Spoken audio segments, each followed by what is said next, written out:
તમે મિત.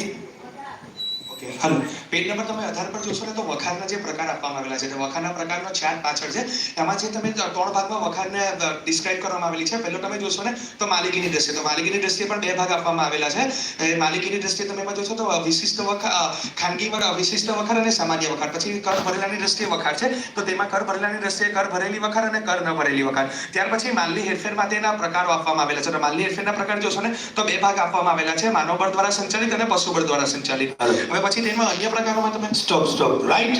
Okay, very good. Yes, next. 32 Rahul.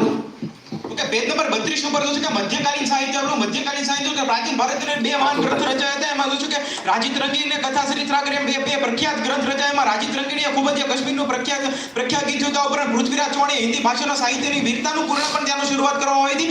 ઉપરાંત 3 મહાન કવિ થઈ ગયા, કવિ પંપા, કવિ રન્ના અને કવિ અજીતના. 3 મહાન કવિ થઈ ગયા. કવિ પંપાએ આદિ પુરાણ લખ્યું તો કવિ રન્નાએ અજીતના પુરાણ લખેલું. ત્યારબાદ બાજુના પેજ નંબર જોશો કે મધ્ય તેના ગુરુ હતા, તે પોતાના વિશિષ્ટ પ્રતિક્રિયા તેને માનવામાં આવતા હતા. ઉપરાંત ત્યાં 2 મહત્વકાલીન સાહિત્યની વાત કરવામાં આવી હતી. આ ઉપરાંત તેના પણ ખૂબ જ પ્રસિદ્ધ ગ્રંથ તરીકે પણ તેની રચના કરવામાં આવી હતી. Right. Okay, good. Yes, next. Dhanraj.